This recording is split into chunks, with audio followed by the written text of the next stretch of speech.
Previously on The Doomer Den. It seems to feel a bit hopeful for the chance of peace when everything else in the story seems to suggest otherwise, and I don't think a few extra pages will resolve that. Well, I guess I was wrong. Those extra pages did do quite a bit. They made things way worse.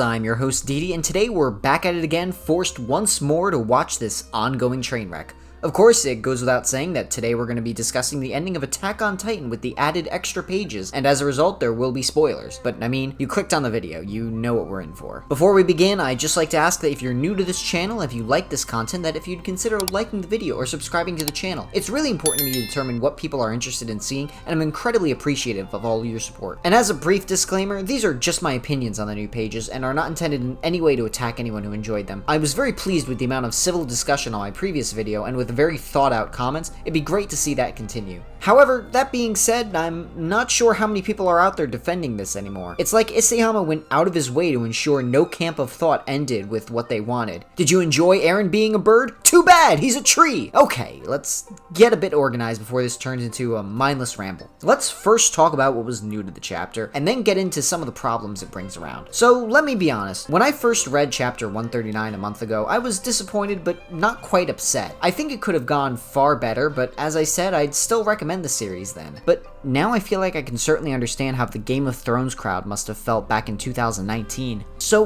without looking at the high school pages, there are about 6 extra pages of content. They consist of Mikasa's brief conversation with Ymir, which implies that Ymir's love was for her children. Then everything goes on as normal until the end, where we see Mikasa having a new lover, and it's unclear whether or not it's Jean or just another faceless farmer, and they routinely visit Eren's grave. Paradis is shown to develop until Mikasa passes away, and we see the island gets bombed and completely destroyed. The series then ends with a young boy going to the tree with his dog and a vague hint at the potential for a sequel. With all due respect, what the fuck?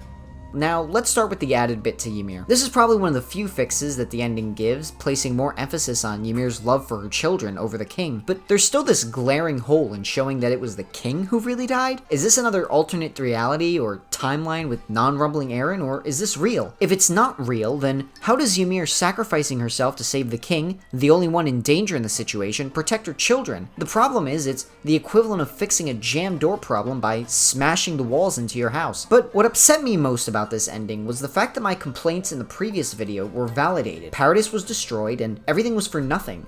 There was no reason for Eren to wipe out 80% of the world, and all that did was just mindlessly kill others without a point because, as he even put it, he forgot. Let's lay out the previous plans in place to protect the island. The 50-year plan, Zeke's plan, and Floch's plan. Eren evidently had no plan. The 50-year plan was intended to use the rumbling as a deterrent in order to allow time for Paradis to develop. A small-scale rumbling was intended to be used as a show of force, but ultimately designed to keep people away. The problem with this was it saddles future generations with the burden of fixing things. However, considering what actually happened, maybe this one wasn't so bad. The truth is, William Tybur already had declared war on Paradis, so some sort of combat would have been necessary at that point. This plan was quite possibly the best one, and there was no reason that it shouldn't have followed through. While it would have been harsh to attack Marley, a case could be made that they did declare war first, so it would be fair. But with the story done, there isn't a real reason why Eren couldn't just do this. While prior, he said he wasn't willing to let the protection of Paradis be up to chance, clearly that wasn't the case, and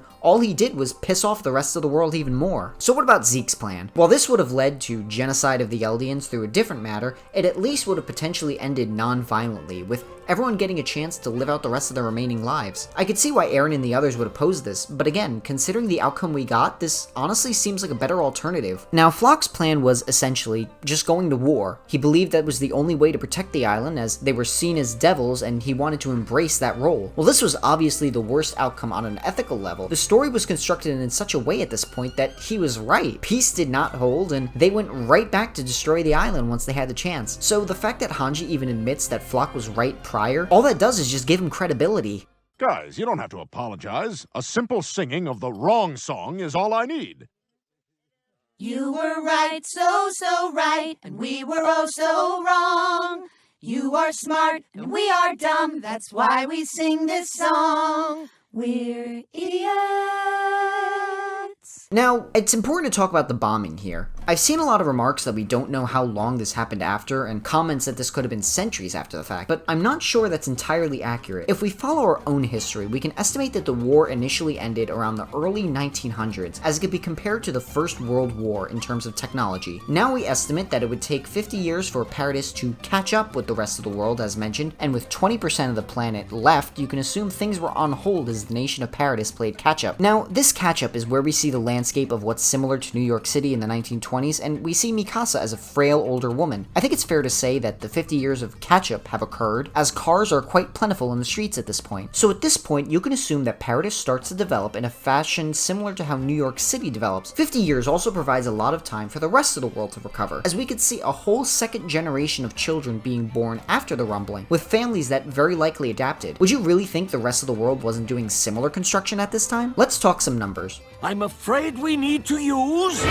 math. With only 20% of the world left, if you go by world population in the early 1900s, there would be at least 300 million people alive. Now, in regards to Paradis, the series itself makes the claim that 1/5 of the population, 250,000 people, were sent to retake Walmaria after that fell. This places the population of the island over 1 million, but let's be generous and say it's 1.5 million that live on the island. If 1.5 million people can work together to build a city like Manhattan, what do you think 300 million people would be capable of in the same time frame? But let's get back to the chapter. We see the bombing of the city, which appears to be similar to that of New York City in the late 20th century, with closer to modern structure, but not quite approaching the near sci-fi levels of architecture we have today. I've seen people make the claim that this could be many centuries ahead of when we last saw them, but hold on for a second. Now, I may not be an aircraft expert, but those ships in the background, they appear to be a lot like B-2 bombers, which, you guessed it, were created in the late 20th century as well, which means it's quite possible that this is only just less than 100 years after the rumbling. While the case can be made that it happens later, there's no way to disprove that on a historical level. So really, the peace only seemed to hold long enough for both sides to recover and then build new weapons that would already have rendered Titans obsolete, just like Zeke was saying would happen. So with that said and done, what was accomplished here? Attack on Titan used to be one of my favorite series, but with this extended ending proving that everything was for nothing now anyway, what was the point? It's just really shocking to me. I do think that Isayama is an incredibly talented and capable writer, and chapters like Declaration of War are part of the series I would point to as brilliant, but I can't help but be baffled at what happened here. Was it pressure from the editors to sequel bait to keep a story going? I really wish I knew. I know it's spoken a lot, but unfortunately at this point, I don't think that Mappa is going to create an original ending for the series. It's very likely they already have a script finalized at this point, and I can imagine that changing things now would result in a lot of money needing to be spent. At least there's comfort in knowing that there are devoted fan projects like AOT No Requiem, with passionate fans working to provide positive contributions to the community. I really wish the No Requiem group the best of luck, and I know I'm eagerly looking forward to reading the first part on May 29th when it comes out. But as for the series as a whole, I do feel this was a bit of a letdown, and I really would have preferred seeing that this chapter left alone and not had these pages added on. These final pages I think really mess with the previous tone and ultimately offer a clumsy landing to the series as a whole, especially compared to the talent that came before. Do I hate the series now?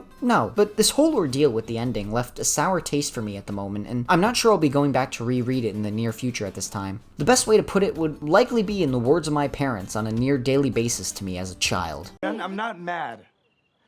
I'm just disappointed. Whew, that was a doozy. Thank you so much for watching. With the final pages out, I just wanted to get out my thoughts one last time before shutting the book on this one for a bit. What were your thoughts on the final chapter now that the extra pages are here? Were you disappointed with the new added pages, or do you think they contributed something a little more positive to the series? Let me know in the comments below. And if you enjoyed this, be sure to like the video or subscribe to the channel. Your support really means a lot to me. I have 2 other videos lined up next, one of which we'll talk about my favorite manga series, Land of the Lustrous, and we'll talk about one of my favorite anime villains, Bondrude. So be sure to hit that notification bell to not miss out on those. Thank you so much for watching, and I hope I can see you next time.